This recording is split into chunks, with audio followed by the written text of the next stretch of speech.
التحايا بجيد السماء من بهيم كثير النقاء فأنتم أضأتم لنا. ما فرو ماند از جمال محمد، سرو نباشد به اعتدال محمد. واقعا ما فرو ماند از جمال محمد. این محمد کی بود و چی بود؟ بطل الابطال بود، تاریخ مثلش نزاییده، ندیده عاشق شدیم. گله‌دار کدام، مدینه کجا؟ ما خود تو را ندیدیم، نام خوشت شنیدیم، دین تو برگزیدیم یا مصطفی محمد. از خداوند امید شفاعتش را داریم.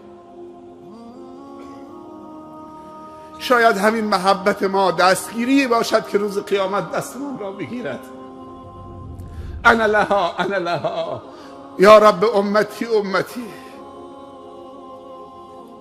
در چنین روزهایی در کل ممالک اسلامی مجالسی برپا میکنن، ولی متاسفانه تو این مجالس به گیسو و شکل و قد و قامت و مو و ریش پیامبر صلی الله علیه وسلم میپردازند. این را بدانید که کمالات خلقی پیامبر تحول آفرین نبود، گرچه تحول آفرین بود، کامل ترین شخص بودن و کامل ترین شخصیت بودن. اما چیزی که تحول آفرین بود و انک لعلی خلق عظیم، اون چیزی که خداوند تعریف و تمجید او کرده، اون اخلاق عظیم تحول عظیم آفرید. تو مراسم مولودخوانی و برزنجی میگوید رنگ چشم محمد اینطور بود صلی الله علیه و سلم، رنگ موی پیامبر اینطور بود صلی الله علیه و سلم، محمد اینطوری به دنیا آمد صلی الله علیه و سلم، بین کتفش این اندازه بود صلی الله علیه و سلم، ریشش سینه هاشو پوشنده بود صلی الله علیه و سلم، رنگ پوستش اینطوری بود صلی الله علیه و سلم. بعدم حلوایی میخورن و بلند میشن که حق پیامبر رو ادا کردیم در ماه ربیع الاول. این حق پیامبره. قبل از بعثتش مشرکین عرب، مخالفینش، معاندینش، این شخصیت رو به 5 تا صفت معرفی کرده بودن: محمد امین، محمد طاهر، محمد صادق، محمد حکیم عاقل، یعنی محمد رحیم مهربان. هر رهبر امت اسلامی در ممالک اسلامی این 5 تا صفت رو داشته باشه، اون پیغمبر گونه است. هر کدوم یکی از این صفت ها رو نداشته باشه، سایر صفت ها رو به هم میزنه، تحت شعاع قرار میدهد.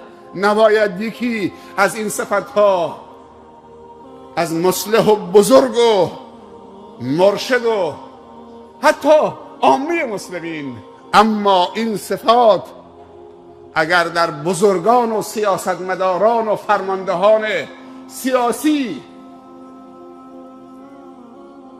و علمی و نظامی و انتظامی و مدیریتی ممالک اسلامی باشد، هیچ قدرتی در مقابل اونها نمیتواند. امروز چیزی که بزرگان ممالک اسلامی کم دارند امانت هست، صداقت هست. محمد امین این لقبی است که دشمنان بهش دادند. از امانت این محمد امین چند درصد ما پیروانش بهره بردیم؟ شما دیدی وقتی که یک مسیحی یا کشیش اسم عیسی مسیح می آورد، کل مسیحایی که نشستن همینطوری میکنند، ولی صلوات ها خیلی بیجانه. البخیل من ذکرت عنده ولم یصلی علیه. اجماعا یک صلوات محمدی غرقت بفرمایید. صلی علی محمد آل محمد و صحبه سلم. محمد امین، امشب برو خونه به خودت نمره بده چند درصد سهم تو از امانت محمد شده صلی الله علیه و سلم. چند درصد تو بهره بردی از این صفت. صفت دوم صداقت، حلقه مفقوده رشد و توسعه و توانمندی و پیشرفت و خاتمه به خیر شدن. صداقت کجاست؟ نماز جنازه رو صداقت خوندن، دفنش کردن. از صداقت محمد صلی الله علیه وسلم چند درصد، چقدر سهم و بهره من و تو شده؟ محمد طاهر، یا محمد، چه چیزی تو را وادار کرده خدایان ما را و معتقدات ما را در جزیره العرب که از آبا و اجداد به ارث بردیم زیر سوال ببرید؟ کمبود پست و مقام دارید، تو را رئیس مکه میکنیم، ام القرای عرب. کمبود مال داری، یتیم بودی، فقیر بودی، تو رو جمع میکنیم، مال و اموال تو رو غنی ترین میکنیم.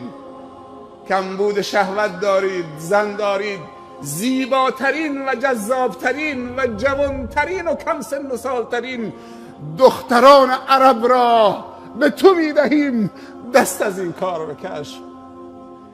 درست ما جمال یوسف مثال میزنیم، اما مهر محمد چیزی دیگه هست. جمال یوسف مثال میزنیم علیه السلام، اما مهر محمد صلی الله علیه وسلم یه چیزی دیگه است. اشرف رسوله و اشرف اولوالعزم رسوله. جبرائیل هم دست ادب بسته، جای رسیده که جبرائیل نرفته. جبرائیل فقط 7 معراج از 10 تا معراج رفت، 3 تای باقی مانده تنهایی رفت. به سدرة المنتهی و مقام قلم و عرش خدا به تنهایی رفت.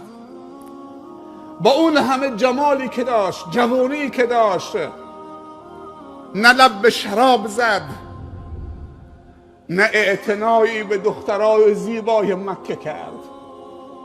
و اولین زنش 25 ساله 40 ساله دوبارم بیوه شده بود. ام المؤمنین خدیجه، ام الاشراف. محمد امین، محمد صادق، محمد طاهر، یکی از سنت هایی که برای طهارت و عفت آورده ازدواجه. محمد طاهر، محمد عاقل حکیم، هیچ موقع حرف بیهوده نزد، حرف خلاف منطق نزد. 13 سال نه صحبت از نماز و روزه و زکات و حج کرد، 13 سال فقط رو فکر عرب کار کرد تا اون حس فکر کردن را درش بیدار کرد. وقتی که عرب فکر کردن رو از نو به دست آورد، جامعه جاهلیتی که فکر نمی کرد جاهل شده بود. چون فکر نمی کرد کور شده بود و جاهل شده بود. خدمتی که رسول الله صلی الله علیه وسلم به عرب کرد و جاهلیت عرب، حس فکر کردن رو در اونها 13 سال بیدار کرد. وقتی بیدار کرد و فکرمند شدن، خودش از جمع اونها رفت به کجا؟ رفت و بزرگان قوم که منافعشون در خطر دیدن که چه؟ عموم مردم جزیره العرب دارن فکرمند میشن، منافع مادی و مقام و منزلتشون داره چه؟ از دست میره. توطئه کردن، اون رفت بیرون. اما به گواهی خود ابو سفیان و هند در شب فتح مکه، وقتی که رسول الله صلی الله علیه وسلم بعد از 8 سال برگشت با 10,000 سرباز مجاهد، اطراف مکه خیمه زد و آتش روشن کرده بودند، این زن و مرد بعد از 23 سال مبارزه در بالکن خانه ایستاده بودند، با هم درد دل می‌کردند و آخرین ثانیه های پست مقامشون رو داشتن بررسی می‌کردند. یک دفعه یکیشون گفت که روزی که محمد رو از مکه خارج کردیم، دل اهل مکه هم باش رفت بیرون، دل اهل مکه هم با خودش برد به یثرب و این یک واقعیته.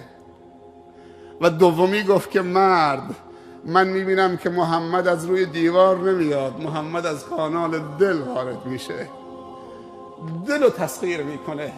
ولو كنت فظا غلیظ القلب لانفضوا من حولك وما ارسلناك الا رحمة للعالمین. واقعا رحمت مهداتی بود.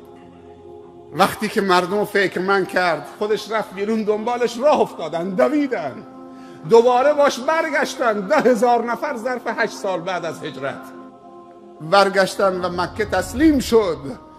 و وقتی با همون 10,000 نفر فکرمند برگشت، قبل از وارد شدن به مکه نگفت هجوم به مکه، نه، وارد شدن به مکه گفت شمشیراتونو تو غلاف بگذارید، کسی حق نداره دست به شمشیر ببره، از شمشیرش از غلاف بیرون بیاره نشون اینها بده. رفت خود بخون، چوبی در دستش بود، میزد تو شکم بتها، قل جاء الحق و زهق الباطل ان الباطل کان زهوقا. یکی بعد از دیگری سرنگون میکرد.